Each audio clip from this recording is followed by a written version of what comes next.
വന്ന പോലെ നിങ്ങൾ റെഡിമെയ്ഡായിട്ട് പെട്ടെന്നിങ്ങനെ വരണമെന്നല്ല. ഞാൻ പറഞ്ഞതിൻ്റെ അർത്ഥം ഇതാണ്, അജ്ഞതയുടെ കാലഘട്ടത്തെ ദൈവം കണക്കിലെടുത്തില്ല. എന്നാൽ 17:30 വായിച്ചത് എന്താണ്? എന്നാൽ ഇപ്പോഴാകട്ടെ എല്ലായിടത്തുമുള്ള എല്ലാവരും അനുദപിക്കണമെന്ന് ദൈവം ആഗ്രഹിക്കുന്നു, ദൈവം ആജ്ഞാപിക്കുന്നു.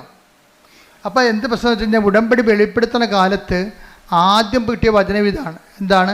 എനിക്ക് പാപത്തെ ലിസ്റ്റ് വിജയകുമാറിന്, എനിക്ക് അനുഗ്രഹത്തെ ലിസ്റ്റ് വിജയകുമാറിന് പാപത്തെ ലിസ്റ്റും. ഞാനത് കൂട്ടിവെച്ചപ്പോൾ ദൈവം എന്നോട് പറഞ്ഞതാണ് എന്താണ്? നിങ്ങൾ പശ്ചാത്തപിക്കുവിൻ, നാളെ നിങ്ങളുടെ ഇടയിൽ കർത്താവ് അത്ഭുതം പ്രവർത്തിക്കും. ഞാൻ തൈക്കാട്ടുശ്ശേരി ഇരുന്നുകൊണ്ട് 2015 ഇത് പുസ്തകം എഴുതിക്കൊണ്ടിരിക്കുന്ന സമയത്താണ് പറഞ്ഞത്, നാളെ എന്ന് പറഞ്ഞ പഴയ നിയമത്തിലാണ്, പുതിയ നിയമത്തിൽ ഇന്നാണെന്ന്. കാര്യം പശ്ചാത്താപത്തിന് സമയബന്ധിതമായിട്ട് ചുരുക്കം ഉണ്ടാകുമെന്ന്. സക്കേവൂസിൻ്റെ കർത്താവ് പറഞ്ഞത് ഇന്നീ ഭവനത്തിന് രക്ഷ കൈവന്നിരിക്കണം. അപ്പോൾ ഒരു നിമിഷം നേരത്തെ നീ കർത്താവിൽ വിശുദ്ധീകരിച്ചാൽ ഉടമ്പടി അത്രയും പെട്ടെന്ന്. അതുകൊണ്ട് ആദ്യകാലം തന്നെ കൃപാസനത്തിൻ്റെ പത്രത്തിൻ്റെ മുഖപേജിൽ ഉടമ്പടി ഉടനടി പരിഹാരം എന്നാണ് കണ്ടത്. ഉടനടി പരിഹാരം. ഇപ്പോഴും അത് മാറ്റിയിട്ടൊന്നുമില്ല. കാര്യം നമ്മൾ ആ ഫ്രണ്ട് പേജിലൊക്കെ നോക്കിക്കഴിഞ്ഞാൽ മനസ്സിലാകും ഉടനടി ഉണ്ടായ പരിഹാരങ്ങൾ തന്നെ എഴുതിയിരിക്കണം അവിടെ. ഉടമ്പടി എടുത്തപ്പോൾ ഇന്ന് ഈ ആഴ്ച നടന്നിട്ടുള്ള കാര്യങ്ങളാണ് അവിടെ എഴുതിയിരിക്കുന്നത്. അതാണ് അത് മാറ്റമില്ല. അതിനെ ഞാൻ പറഞ്ഞു വരുന്നതിൻ്റെ കാരണം അനുതാപവും അനുഗ്രഹവും തമ്മിൽ ഭയങ്കരമായി ഇൻ്റർ കണക്റ്റഡ് ആണ്. ഇപ്പം ജെയ്സനെ സംബന്ധിച്ചിടത്തോളം അനുതാപവും കിട്ടിയപ്പോൾ എന്നാ പറ്റി?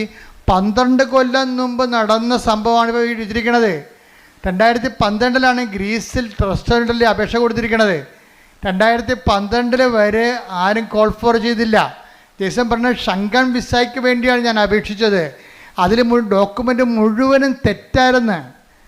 അപ്പോൾ അതിനെ പ്രാർത്ഥിക്കാൻ പോലും എനിക്ക് പറ്റത്തില്ലായിരുന്നു ഷങ്കൻ വിസയ്ക്ക്. പക്ഷേ ഞാനെങ്ങനെ പ്രാർത്ഥിക്കും?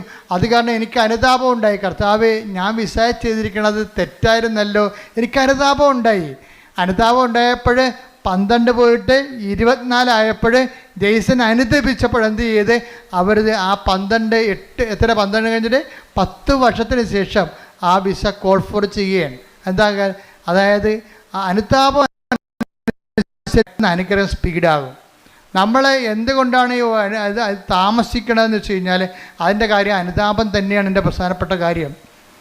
അനുഗ്രഹം താമസിക്കാനുള്ള പ്രധാനപ്പെട്ട കാര്യങ്ങൾ ഒന്ന് അനുതാപം തന്നെയാണ്. നിലപാട്, സംസാരം, ചെയ്തികൾ, ശീലങ്ങൾ, അതുപോലെ എല്ലാം നിലപാടുകളെല്ലാം. പിന്നെ ദൈവത്തിന് പ്രയോജനമുള്ള വ്യക്തികളായിട്ട് മാറണം. കാരണം നിങ്ങൾ എന്ത് ചെയ്തു എന്നുള്ളതല്ല, you have done it with what disposition. നിങ്ങൾ എന്ത് മനോഭാവത്തിൽ. അതുകൊണ്ടാണ് ആ വിധവയുടെ ചിലിക്കാശെടുത്ത് ശ്രുതികട്ടെ ഹല്ലേലൂയ ഹല്ലേലൂയ ഹല്ലേലൂയ ഹല്ലേലൂയ യേശുവേ നന്ദി ഹല്ലേലൂയ ഹല്ലേലൂയ ഹല്ലേലൂയ യേശുവേ ആരാധന ആരാധന ആരാധന ആരാധന യേശുവേ നന്ദി മഹത്വം മഹത്വം മഹത്വം ഹല്ലേലൂയ ഹല്ലേലൂയ ഹല്ലേലൂയ. ലൂക്ക 21:2 ലൂക്ക 21:2 ദരിദ്രയായ ഒരു വിധവ, ദരിദ്രയായ വിധവ 2 ചെമ്പുതുട്ടുകൾ ഇടുന്നത് അവൻ കണ്ടു.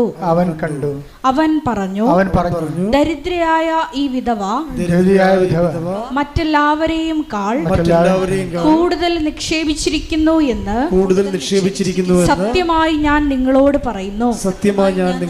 അപ്പൊ അച്ഛൻ നേരത്തെ പറഞ്ഞില്ലേ, ദൈവത്തെ വിശ്വസിക്കുന്നതല്ല വിഷയം, ദൈവത്തെ കൊണ്ട് വിശ്വസിപ്പിച്ചെടുക്കുന്നതിലാണ് വിഷയം. അതാ റിസ്ക്.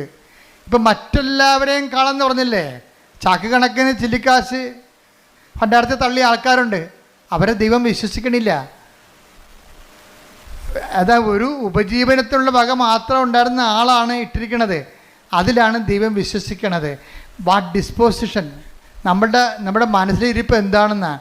കഴിഞ്ഞ ഒരു 6 മാസം മുമ്പ് ഒരു സാക്ഷ്യം ഞാൻ കണ്ടായിരുന്നു. അതായത് കാല് പഴുത്തിരിക്കുകയാണ്. കാല് പഴുത്തിട്ട് ആ പഴുത്ത കാലും വെച്ചുകൊണ്ട് തൊത്തിയും മുടന്തിയും പോയി പത്രം കൊടുത്തുകൊണ്ടിരിക്കണേ. അത് എല്ലാ വീട്ടിലും ഇങ്ങനെ ഈച്ച വാർത്ത് കർത്താവിനെ കുറിച്ച് സംസാരിച്ചുകൊണ്ടിരിക്കും. അതാണ് വിശേഷവിധിയായി നിങ്ങൾ എന്താണ് ചെയ്യണത്? അവിടെ സാക്ഷ്യം കേൾക്കണം. എൻ്റെ ദൈവപൈതലേ, കർത്താവ് നിൻ്റെ ഡിസ്പോസിഷൻ കറക്റ്റാണെങ്കിലേ, നീ ആത്മാർത്ഥമാണ് ദൈവത്തെ സ്നേഹിക്കണം, ദൈവത്തിന് ഒരു നിമിഷം വിശ്വസിക്കാൻ കഴിഞ്ഞാൽ അപ്പം കത്ത് ഉടമ്പടി. എന്താ കാര്യം വെച്ച് കഴിഞ്ഞാൽ നീ സത്യസന്ധയാണ്, ദൈവത്തെ മനസ്സിലാകും. ഉടമ്പടി വിശ്വാസത്തെക്കാളുപരി വിശ്വസ്തയുടെ പദ്ധതിയാണ്. കൈയടിക്കട്ടെ, ശ്രുതിക്കട്ടെ.